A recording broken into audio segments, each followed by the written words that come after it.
მიხეილ სააკაშვილს მივმართე 4-ჯერ. ნუ თუ შეიძლება ვერც წარმომედგინა ჩემი არჩეული, ჩემი ძმის არჩეულ პრეზიდენტს აი ესეთი უყურადღებობა გამოეჩინა თავისი მოქალაქის მიმართ.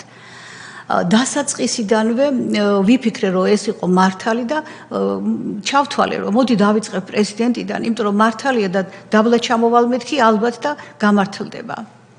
2011 წლის 28 ოქტომბერს უკვე წერილით მივმართე. ვეხვეწებოდი, ვემუდარებოდი, უხსნიდი რომ ალალი მართალი ადამიანი იყო და დაევალებინა ვისაც ეკუთვნოდა ეს ყველაფერი რომ შეესწავლათ.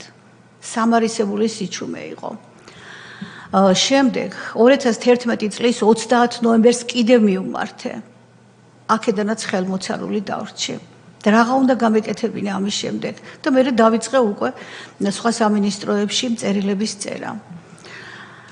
როცა უკვე ცუდად იყო 2012 წლის 3 მარტს კიდევ მივმართე. ეს უკვე დაავადებული ეს სიკვდილის პირას მისული. კიდე არაფერი პასუხი. 12 წლის 12 აპრილს კიდევ მივმართე, როცა უკვე დღეები გააქვს დათვლილი. აი მე მინდა მიპასუხოს, ხომ ისმენს ახლა? რატო? აი რატო მოკლა უდანაშაულო ადამიანი? რატო ამოწყვიტა ერთი ქართული ოჯახი, რომელიც თავისთვის წყნარად, მშვიდად ცხოვრობდა და იყო? რატო მომიკლა? აი ამ რეჟიმმა რატო მოკლა? რატო იყო ესეთი რეჟიმი? ეხლა თვითონ იმყოფება ოროთახიან მშვენივრად ვივამედის კლინიკაში. არაფერი არ აკლია. საჭმელიც, სასმელიც, ექიმიც, ყველაფერი. და იმ დედას რომ მიაქვს ის საჭმელი, დედა ჩემსაც მიეტანა და მეც მიმეტანა და ცოცხალი ყოფილიყო ის ჩემი ძმაც, ხო შეიძლებოდა. ძალიან ვარ გამწარებული. ჩემს ყოფილ პრეზიდენტს, რომელიც ვითომ მიავირჩიე და თან როგორ მიხაროდა გიორგობა დღესით, რომ დაბადების დღე იყო ჩემი.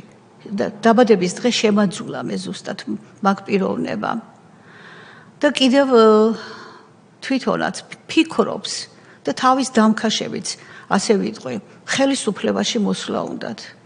სისხლიან რეჟიმს არასოდეს ეგენი ხელისუფლებაში ვერ დაბრუნდებიან. ან როგორ ითხოვენ, მორალური უფლება გააჩნიათ. რამდენი ადამიანის, უდანაშაულო ადამიანის სისხლი ადევთ მათ ზურგს. და აი ამ ცოდვებს ალბათ მე ვფიქრო ვერასოდეს ვერ მოინანიებს. მაგრამ მე პირადად როგორც ჭეშმარიტი ადამიანი, მაინც ჯანმრთელობას და დიდხანს სიცოცხლეს უსურვებ. მაგრამ მე მინდა გამცეს პასუხი, რატომ მომიკლა მისმა რეჟიმმა უდანაშაულო ძმა. მე ერთხელ უკვე მივმართე ტელევიზიით მას, წერილი გაუგზავნე. მაგრამ პასუხი არ გამცა. იქნებ ეხლა მაინც გამცეს პასუხი. რატომ? მარტო ჩემი ძმა არ იყო ეს.